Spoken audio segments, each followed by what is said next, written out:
Greetings. Today we delve into a war where the skies itself transformed into a relentless industrial battlefield, where a mere 40 German fighters faced an overwhelming formation of 376 American B-17 flying fortresses, each bristling with over 1,000 machine guns, shimmering like a glacier across the heavens. Imagine a world where the once all-powerful Luftwaffe was reduced to desperate tactics, Kanoki dropping bombs from fighter planes directly onto massive bombers, and pilots resorting to ramming their aircraft into enemy formations just to cause damage. Can you believe that by 1943, the German Air Force's dominance was shattered in a matter of months, replaced by a relentless tide of American bombers stretching as far as the eye could see?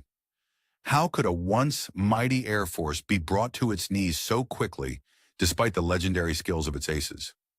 What does this tell us about the true nature of modern warfare, where industrial capacity and mass production outweigh individual heroism? And ultimately, how did the skies become a symbol of systemic, impersonal destruction, where victory was dictated not by daring pilots, but by factories and logistics? In this video, we will trace this brutal transformation, separating myth from reality, and reveal the shocking truth behind the decline of the German Luftwaffe. The most extraordinary revelations start right now. Let's begin with the dawn of the American strategic bombing offensive that changed everything. On the memorable day of August the 17th in the year 1943, at an altitude of 25,000 feet above the German town of Schweinfurt, a harrowing scene unfolded that would etch itself into the annals of aerial warfare history.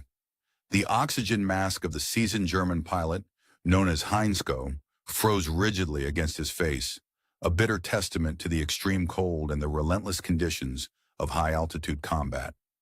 As he gazed through the canopy of his aircraft, he was confronted with a sight so extraordinary and overwhelming that it defied any rational comprehension or prior experience. The sky, once a familiar theater of aerial duels, now presented a surreal tableau of dominance and overwhelming power. German pilots like Kanoki, who had trained and fought valiantly in previous campaigns, found themselves facing an impossible reality. A mere 40 fighters had scrambled from various bases scattered across southern Germany in an attempt to confront an enormous and seemingly insurmountable aerial fleet. Through the clear, crystalline atmosphere at this altitude, a vast formation of 376 Boeing B-17 flying fortresses stretched across the sky, their silver forms gleaming like a colossal glacier flowing across the heavens. These massive bombers split their formation between the towns of Schweinfurt and Regensburg, reflecting the morning sun in blinding, almost blinding sheets of light that shimmered and dazzled. Each of these formidable aircraft was heavily armed, bristling with an array of 1,350 caliber machine guns, designed to defend the formation against any attack.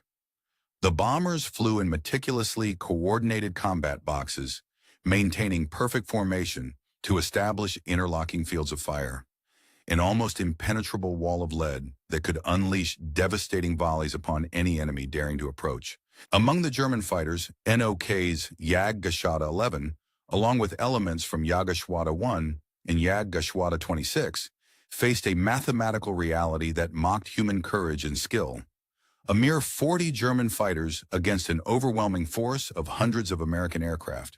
Such odds, which mere months earlier would have been dismissed as exaggerated propaganda or unrealistic exaggerations, had become the stark daily reality for Luftwaffe pilots defending the Third Reich. What Kanoki and his fellow aviators witnessed that August morning was far more than a simple air raid. It was the tangible physical manifestation of American industrial supremacy, a relentless, unyielding force that was destined to eventually submerge and drown the remnants of the Third Reich's once formidable military might. The rapid and astonishing transformation from German aerial dominance to utter obliteration happened with shocking speed, spanning the period between 1943 and 1944. To understand the depth of this shift, one must recall that in 1940, the Wehrmacht had swept across Europe with unparalleled force and precision, establishing air and land supremacy across the continent. The Luftwaffe, in those early years, had been the most formidable air force in the world, commanding respect and awe through their mastery of aerial combat. By August of 1943, however, that dominance had been turned on its head. German pilots found themselves in a situation so dire that many would later describe it as akin to watching their entire world, once upright and commanding, suddenly and irrevocably turn upside down. The scale of American bombing operations by mid-1943 had reached a level that German military strategists had never envisioned or prepared for. The mission on that very day, the 17th of August, designated officially as Mission 84, marked a new chapter in the evolution of strategic bombing. Colonel Curtis Lame's 4th Bombardment Wing led a formidable force of 146 B-17 bombers against the Messerschmitt factory in Regensburg, aiming to cripple German aircraft production. Simultaneously, 230 bombers from the 1st Bombardment Wing targeted the crucial ball-bearing plants in Schweinfurt, a vital component for German military machinery. These targets were not chosen at random. They represented deliberate and strategic efforts to strike at the very heart of German war capability. Ball bearings in particular had been identified by Allied planners as a critical bottleneck in the German war economy. Without a steady supply of these small but essential components, the production of German fighters and other military equipment could be severely hampered. The Messerschmitt factory at Regensburg, for example, was responsible for manufacturing nearly 1/3 of all German single-engine fighters, making it a prime target. The overarching strategic goal was clear: to destroy Germany's ability to produce fighters effectively and simultaneously, to cripple overall war production by inducing widespread shortages of vital components such as ball bearings. In response to this relentless assault, German Fighter Command, led by the legendary Adolf Galland, scrambled every available aircraft. The fighters launched from various airfields. Jagdgeschwader 1, based at Dahn and Schiphol, Jagdgeschwader 11, operating from Ye and Oldenburg, and Jagdgeschwader German pilots, in a desperate bid to penetrate the increasingly formidable American bomber formations, developed a series of daring and often dangerous tactics aimed at disrupting these seemingly invincible arrays of aircraft. Among these innovations, none was more audacious and groundbreaking than the technique pioneered by Heinz Knoke himself: dropping bombs from fighter planes directly onto the massive bomber formations from above. This method was born out of a relentless desire to find new ways to break through the defensive screens that had become nearly impenetrable. On the 22nd day of March in the year 1943, Knoke successfully executed this revolutionary attack, managing to bring down a B-17 Flying Fortress using an airdropped bomb, a feat that marked a historical milestone in aviation warfare. In his memoir titled "I Flew for the Führer," he vividly described the experimental nature of these attacks, emphasizing his unwavering determination to discover novel methods to dismantle the protective defensive boxes formed by the American bomber fleets. Despite the ingenuity and daring of such tactics, they proved to be mere pinpricks against the relentless and growing strength of the American aerial force. By the 14th day of October in the same year, a date that would later be remembered as Black Thursday, the situation for the German Luftwaffe had become even more dire. During the second major raid on Schweinfurt, a formidable force of 291 B-17 bombers crossed deep into German airspace, threatening to devastate what remained of their strategic targets. In response, the Luftwaffe mounted what would be remembered as one of its last significant defensive efforts: an extraordinary scramble involving over 300 fighters drawn from 24 different airfields. The elite Major Heinz Beer's 2nd JG-1 Wing launched into the fray with their Focke-Wulf FW-190 fighters, each armed with the formidable WGR-21 rockets, designed for devastating attacks against bomber formations. Meanwhile, JG-11, distinguished by their yellow Reich defense bands, flew with similar armament, setting them apart from JG-1's red markings. The German pilots achieved what appeared to be a rare victory in the relentless air war, shooting down 60 American bombers, which translated into a loss rate of approximately 20.6%. This success compelled the Americans to temporarily suspend their deep penetration bombing raids into Germany, acknowledging the growing threat posed by their adversaries. However, the toll of this engagement was catastrophic for the Luftwaffe. Between 35 and 38 fighters were lost, including irreplaceable veteran pilots whose experience and skills could never be fully replaced. Among those fallen was Headman Wilhelm Ferdinand Wutz Galland, the younger brother of the renowned Adolf Galland, who was tragically killed when his FW-190 was struck by defensive fire. These men represented hundreds of hours of combat expertise, experience that Germany could never replenish once lost. Each B-17G flying fortress was a marvel of defensive engineering, equipped with formidable armament positioned strategically to maximize coverage and protection. The combat box formation, consisting of 18 to 21 aircraft flying in close mutual support, was a tactical innovation that allowed for devastating mutual firepower against attacking fighters. This formation, developed through bitter, bloody combat experience, made frontal assaults by enemy fighters suicidal and beam attacks perilous. German fighters, such as the Messerschmitt Bf-109G6 and the Focke-Wulf FW-190A4, were among the best individual aircraft of the war, capable of impressive feats. Yet reaching the heavily defended American bombers had become increasingly difficult due to the Allies' technological and tactical advancements. Late in 1943, the introduction of the P-47 Thunderbolt fighter, equipped with drop tanks that vastly extended its operational range, allowed American fighters to escort their bombers deep into German territory. By the time the P-51 Mustangs appeared over Berlin in March of 1944, German fighters found themselves fighting for survival even before they could reach the bomber streams. In a desperate bid to counter this overwhelming American presence, German ingenuity gave rise to remarkable innovations, one of which was the Sturmgewehr concept. This involved specially armored FW-190 fighters, dubbed Sturmgewehrs, which would close to point-blank range before unleashing their 30mm cannons with devastating effect. If ammunition was exhausted during these attacks, the pilots were expected to ram the bombers, a perilous and extraordinary tactic that required extraordinary courage. These Sturmgewehr attacks involved pilots flying reinforced fighters directly through the bomber formations, sometimes literally chopping through wings or tails with their propellers in a frantic effort to cause maximum damage. The story of Germany's most elite fighter units exemplifies the tragic decline that was unfolding. The squadron known as Jagdgeschwader's Ursa, named after Walter Osso, one of Germany's most celebrated aces, became a microcosm of this deterioration. Ossau, who had achieved a remarkable total of 127 victories before being killed in action on May the 11th of 1940, a staggering 124,000 barrels of fuel each day in early 1944, a vital resource that sustained Germany's war effort and its formidable air force. These synthetic fuel facilities, which had become the lifeblood of the German military's operational capabilities, were targeted relentlessly by Allied bombing campaigns beginning in May of that same year. The strategic bombing of these critical infrastructure points resulted in catastrophic consequences. Within a few months, production plummeted from an impressive 175,000 tons of fuel per month to just 52,000, then further down to a meager 35,000 tons, and ultimately by September, it barely reached 5,000 tons.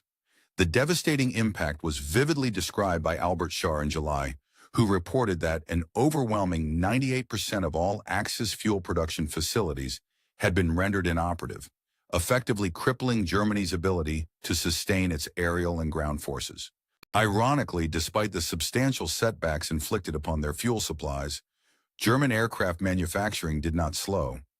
In fact, it reached unprecedented levels with nearly 40,000 aircraft, including almost 25,000 fighters, produced in the year 1944 alone. Monthly fighter aircraft production peaked at approximately 3,310 units in September of that year. Yet these impressive figures masked a grim reality. The vast majority of these aircraft remained idle on the ground, incapacitated by the profound shortage of fuel necessary to operate them and the scarcity of trained pilots capable of flying and maintaining such advanced machines. The situation grew so dire that ground crews resorted to using oxen to move aircraft across airfields, conserving precious fuel, as the supply chain for aviation fuel had become nearly non-existent. By November of the same year, all military training flights were halted altogether, and operational units found themselves functioning on a mere 10% of the minimum fuel required for flight, with pilots restricted to only one training sortie per month. The situation deteriorated further by February of 1945, when synthetic fuel production had dwindled to just 0.5% of its early 1944 levels, sealing the fate of Germany's air war effort. The psychological toll on the German fighter pilots was profound. Veterans who had entered the conflict with confidence gradually transformed into fatalistic survivors, painfully aware that their chances of victory were slipping away with each passing day. Johannes Steinhoff, one of the Luftwaffe's most accomplished pilots with a total of 176 confirmed victories, vividly recounted this tragic evolution in his memoirs. He observed that in the early days of the war, they were hunters, aggressive, confident, and eager to engage the enemy. But by 1943, they had become the hunted, and by the following year, they found themselves merely targets in a relentless industrial onslaught. This realization was echoed by many seasoned pilots who understood that the once dominant Luftwaffe was now fighting a war it could not win, hampered by both strategic miscalculations and the relentless march of American industrial production. The collapse of the German training system compounded their woes. Once regarded as exemplary, pre-war pilot training required over 250 flight hours, including rigorous aerobatics, formation flying, and gunnery practice. By 1944, this had been reduced to a mere 112 hours, often incomplete due to fuel shortages and operational constraints. The contrast with American training was stark and devastating. U.S. Army Air Force pilots routinely received over 300 flight hours before being deployed to combat units, arriving fully prepared and capable of executing complex maneuvers and tactics. German pilots arriving at the front lines in 1944, however, were often barely able to fly their aircraft, let alone fight effectively. Johannes Steinhoff, reflecting on this tragic decline, described in his memoir how they received young men, boys really, who had perhaps only 100 hours of total flying experience, with some having just 10 hours on the formidable Messerschmitt Bf-109. They were expected to become combat-ready in just 2 weeks, a task that proved impossible. Most of these inexperienced pilots were killed within their first 5 missions, a grim statistic that revealed the deadly cycle of attrition and desperation. During the first half of 1943 alone, the Luftwaffe lost approximately 1,100 fighter pilots, accounting for about 60% of its strength at the start of the year. As 1944 progressed, the monthly rate of pilot attrition soared to around 25%, leading to a complete turnover of fighter units every 4 months. Only the most experienced commanders retained meaningful combat skills, while most pilots had between only 8 and 30 days of active service before falling in battle.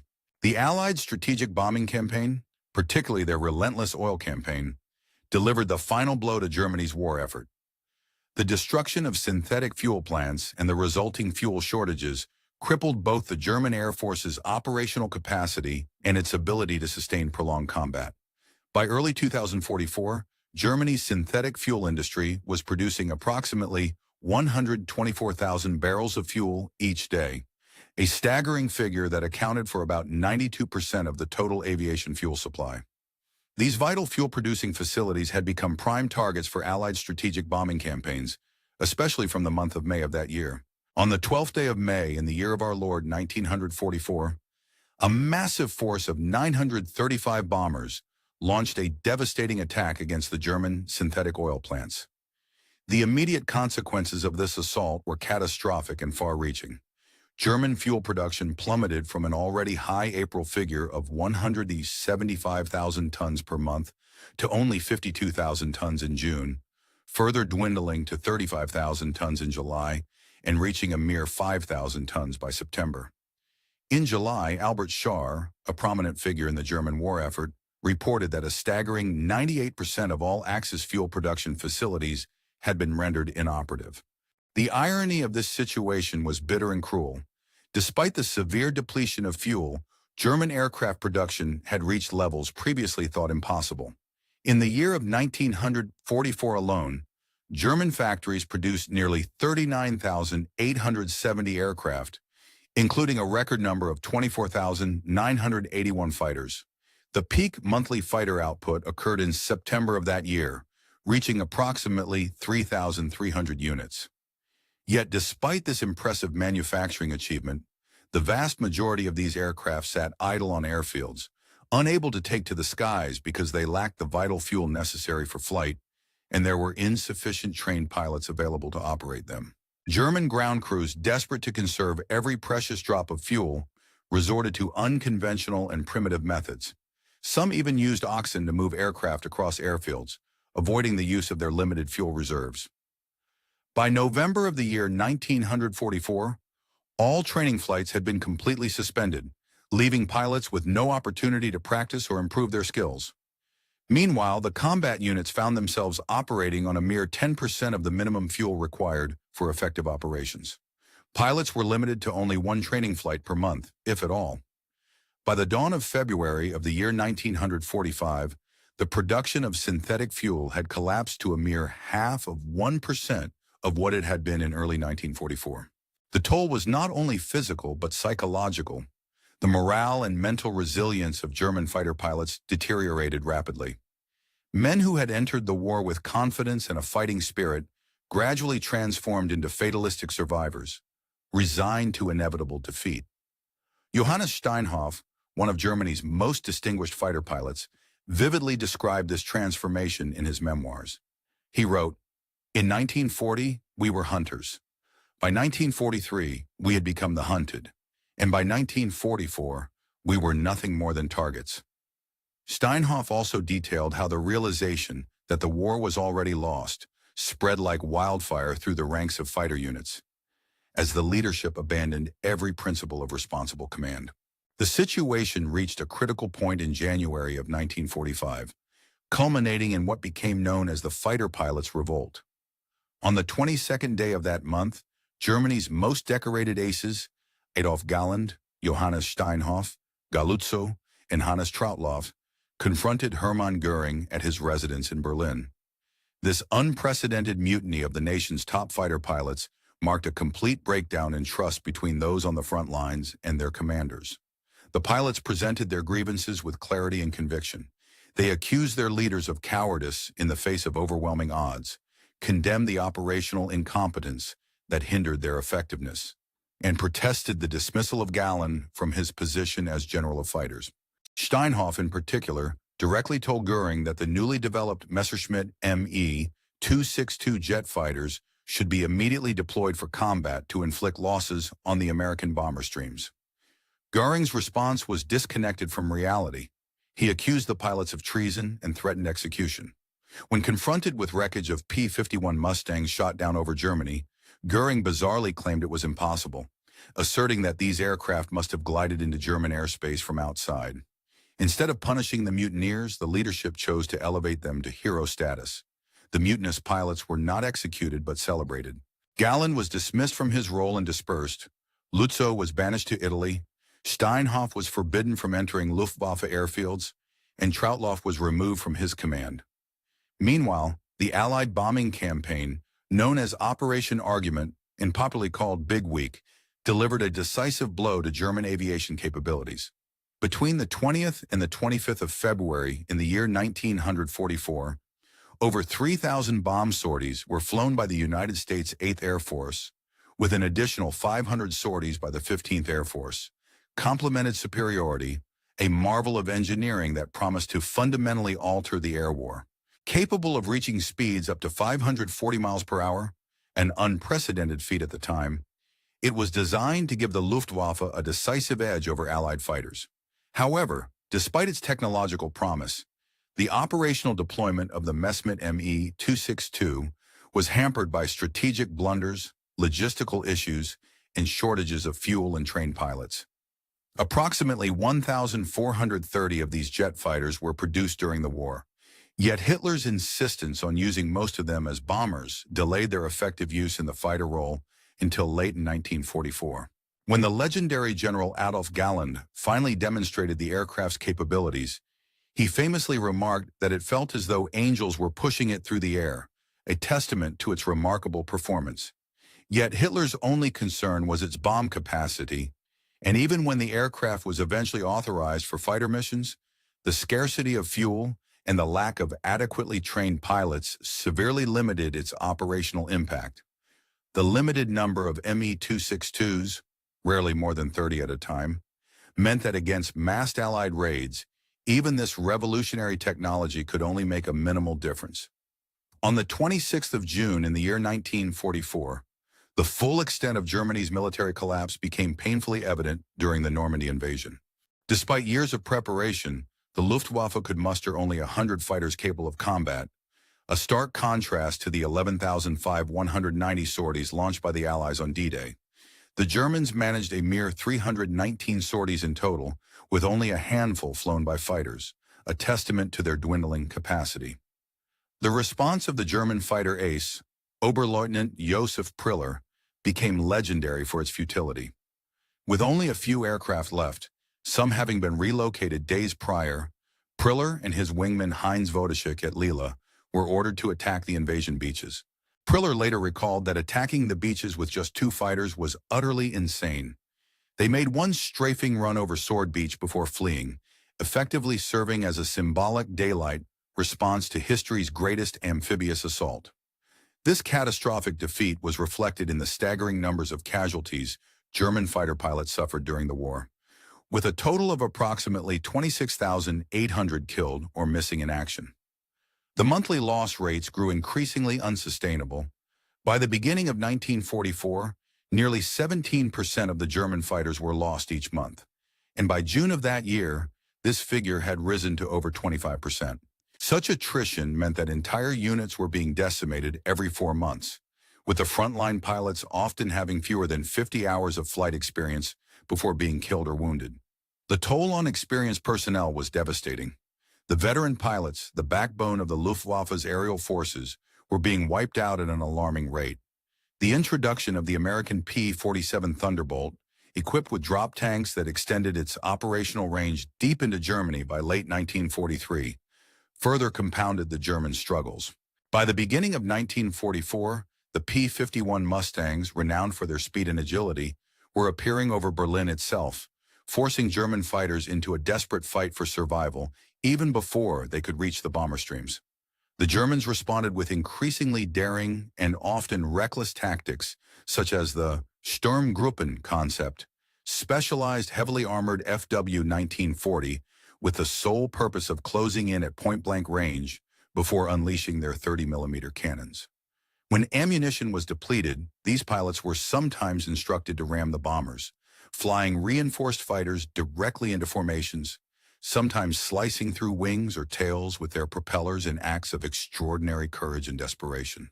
The story of Germany's elite fighter units vividly illustrates this decline. The squadron known as Jagdgeschwader's Ursa, named after Walter Osau, who was killed in action on the 11th of May in 1944, embodied this downward spiral.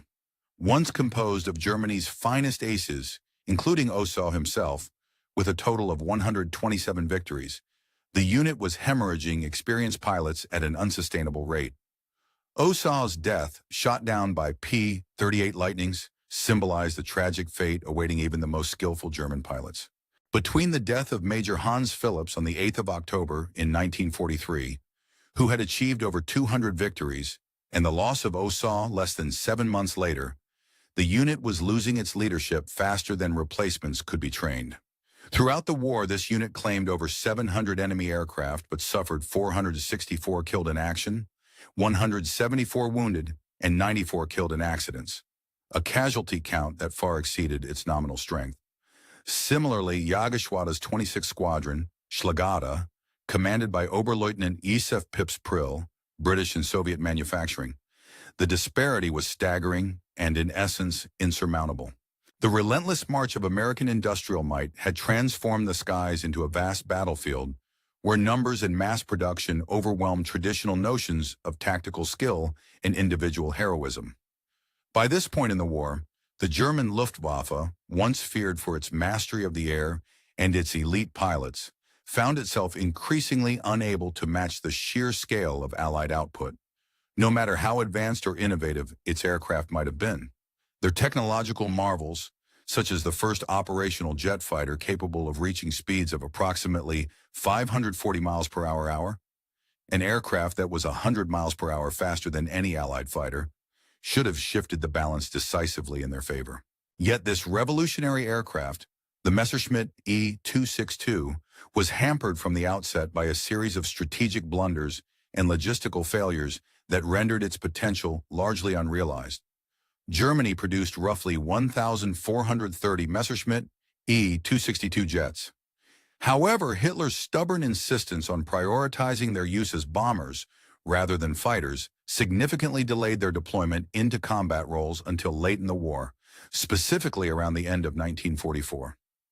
The legendary German ace, Adolf Galland, when witnessing the first demonstration of the ME-262, famously remarked that flying it felt as though angels were pushing, capturing the aircraft's almost divine speed and agility. Nevertheless, Hitler's primary concern remained the aircraft's bomb capacity, and even when the aircraft was finally authorized for fighter duties, critical shortages of fuel, along with severe deficits in pilot training, severely limited operational effectiveness.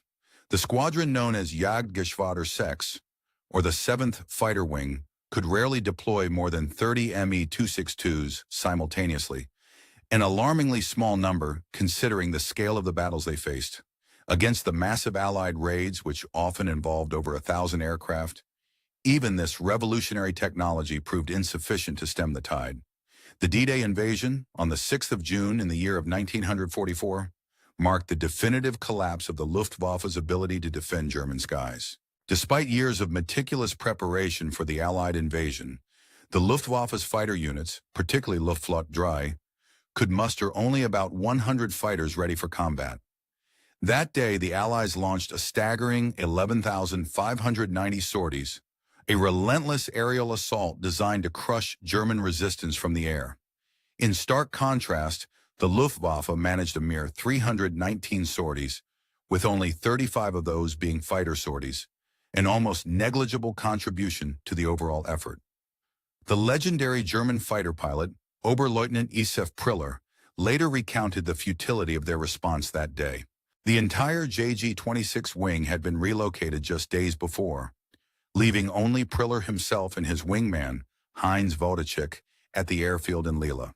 When ordered to attack the invasion beaches, Priller famously remembered thinking that it was utterly insane to attempt such a task with just 2 fighters. In his own words, he said, "Attacking the invasion with only 2 fighters. It was pure madness." They managed to make one strafing pass over Sword Beach before retreating, essentially marking the extent of the Luftwaffe's daylight response to the greatest amphibious assault in history. The casualties among German fighter pilots during the invasion and subsequent battles reached catastrophic levels. Over the course of the entire war, the Luftwaffe suffered the loss of approximately 26,800 fighters. This includes those killed and missing in action. By the year of 1944, the monthly loss rates had become so overwhelming that they were impossible to sustain. For example, in January of that year, nearly 17% of their pilots were lost. In February, just over 18%. In March, approximately 21.5%. April saw losses close to 20%. May, a quarter of the pilots. And June, nearly 26%. These figures meant that entire fighter units were experiencing complete turnover every 4 months. Entire flying schools would graduate new pilots only to see most of them die within a few months. The December of the previous year had seen a class from the Jagd Schuler 552, a flight training school, suffer an astonishing 80% casualty rate within just 3 months of graduation. Between January and June of 1944, the attrition among pilots in units like JG-26, JG-2, and JG-11 was equally devastating. For instance, JG-26 lost 58 pilots, JG-2 lost 67, and JG-11 suffered 73 fatalities within that period. When Priller assumed command of JG-26 in January of 1943, he began with 23 pilots who had flown over 100 combat missions. By June of 1944, only 3 pilots remained with that level of experience, illustrating the rapid depletion of skilled personnel. The combined industrial efforts of Britain and the Soviet Union resulted in a staggering 4-to-1 disadvantage for Germany in aircraft production, a disparity that German resources could never bridge or counteract. By the early months of March in the year 1945, the Luftwaffe had become little more than a shadow of its former self, existing in name only. Out of over 1,000 fighters that were supposedly available at that time, perhaps only 100 could actually take to the skies on any given day, a testament to the dire state of German air power. Fuel shortages further compounded their woes, limiting each pilot to about one sortie per week, and most pilots had accumulated less than 50 hours of flight experience, a level of proficiency far below what was needed for effective combat. The last mission flown by Heinz Kocha occurred on the 18th of March, 1945. His personal diary, a stark record of the final days, described the grim reality faced by German pilots. Battered aircraft, exhausted crews, empty fuel tanks, and an overwhelming sense of impending defeat. The cold, unyielding mathematics of war, those undeniable statistical truths that had been apparent since 1943, had now reached their unavoidable conclusion. The Luftwaffe had lost approximately 76,875 aircraft over the course of the war, including some 43,000 in direct combat. These numbers reveal the staggering human toll as well. 165,000 airmen killed, 155,000 wounded, and 192,000 either missing or captured. In stark contrast, the United States Army Air Forces suffered around 26,000 fatalities from a total of over 350,000 airmen who served during the conflict. While these losses were grievous, they remained within the bounds of survivability thanks to the American strategy of mass production and sustainable losses. The disparity in production alone was insurmountable. In the year 1944, the Allies produced a staggering 199 aircraft, a number vastly exceeding Germany's total of just 39,877 aircraft. No amount of individual bravery or heroism could bridge this chasm. Such a gap was an unassailable mathematical reality. The fall of the Luftwaffe offers profound and enduring lessons about the nature of modern warfare, especially in its industrial form. German pilots, once the most highly trained and experienced in the world, were ultimately destroyed not because they lacked courage or skill, but because the relentless forces of numbers and industrial capacity dictated the outcome. The American approach, focused on mass production, continuous training for many, and accepting the inevitability of losses, proved decisively superior to the German philosophy of individual excellence. While the German aces amassed legendary scores and heroics, their efforts could not alter the fundamental statistical realities that determined the war's outcome.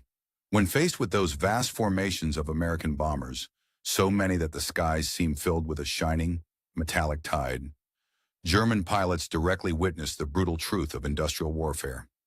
No matter how talented or brave an individual might be, they could not overcome systemic superiority. Once the gap in industrial capacity becomes large enough, the results are mathematically predetermined. The German fighter pilots, during the 1943 and 1944 campaigns against the American bomber streams, saw the skies transformed into a theater of complete airspace dominance by their adversaries' industrial might. Veterans vividly described the skies filled with silver bombers stretching as far as the eye could see, a vast, relentless metallic flood that signaled not only military defeat, but the end of an era in aerial combat. This rapid and catastrophic transformation from hunter to hunted happened with shocking speed. In 1940, German fighters had dominated European skies, sweeping away opposition with ease. By 1944, however, they could barely defend their own airfields, marking a collapse that was anything but gradual. This was not a slow decline, but a swift, catastrophic disintegration of air superiority. The pilot revolt of January 1945, a desperate act of defiance, symbolized the final acknowledgement by those who had long refused to accept the reality. The greatest German aces, including figures like Adolf Galland, openly informed Hermann Göring that the war was lost and that any continued resistance would only result in pointless death. Their voices echoed a truth that every fighter pilot knew deep down. Individual excellence alone could no longer alter the course of events. German pilots learned a harsh but fundamental lesson of modern warfare. The realization that personal skill and heroism, no matter how spectacular, are powerless against systemic superiority. They flew their aircraft knowing they were already defeated, understanding that their sacrifices would not change the outcome. Yet they continued to fly, driven by duty, ingrained habit, or perhaps a sense of obligation to their comrades, despite knowing that their efforts were ultimately futile. Their collective experience in their suffering and sacrifice revealed profound truths about the limits of courage and the devastating power of industrial strength in warfare. The defeat of the German Air Force was not merely a matter of military losses, but in the face of overwhelming material superiority. The German pilots confronting those formidable bomber armadas did not merely experience the loss of a conventional conflict.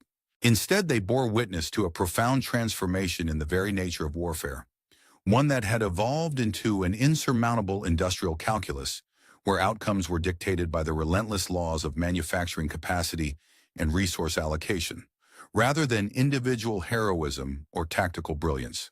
Their testimonies stand as enduring historical evidence of this stark reality, capturing a moment when the battlefield was no longer defined solely by skill or valor, but by the unforgiving mathematics of industrial production. These brave aviators fought against what could be described as a form of mathematical certainty, a relentless, impersonal force that dictated the course of the air war. They did not succumb because of a lack of courage or flying prowess. Rather, they faced an enemy that had successfully turned war into a matter of mass, machinery, and meticulous logistics, where the sheer volume of metal, fuel, and aircraft determined victory or defeat. The blood spilled in these skies became a testament to this hard truth. That individual skill, no matter how exceptional, could not alter the overwhelming advantage of a system designed for relentless production and attrition. From 1943 through 1945, the lessons learned by German fighter pilots were painfully clear. When the sky became filled with an unending tide of metal, thousands upon thousands of bombers and fighters, these once formidable warriors found themselves rendered almost irrelevant in the face of such sheer industrial might. The legendary age of the fighter ace, with its stories of daring and individual heroism, drew to a close. It was replaced by a new epoch, the era of mass production, where victory was determined not by the prowess of lone pilots, but by the capacity of an entire industrial complex to produce, sustain, and deploy vast fleets of aircraft in relentless waves. This seismic shift marked the end of traditional aerial combat, as it had been understood in earlier conflicts, marked by skill, tactics, and individual daring. Instead, it heralded a brutal, impersonal reality. In the face of vast industrial resources, the role of the individual pilot was diminished to that of a cog in a massive war machine. The skies, once arenas for heroic exploits, became symbols of systemic dominance where victory was built on the foundations of factories, assembly lines, and logistical planning. The era of the heroic ace, with their storied achievements and personal legends, was replaced by the stark truth that modern warfare's ultimate power lay in its ability to produce and sustain overwhelming firepower. In this new age, the ultimate lesson for those German pilots was painfully etched into their memories and into the annals of history. When the sky is flooded with enough metal, individual warriors, no matter how brave or skilled, become insignificant in the grand calculus of war. The age of the lone hero had ended, replaced irrevocably by the age of mass production, where victory depended on the relentless increase of industrial capacity and the strategic deployment of machinery in a relentless march toward total war.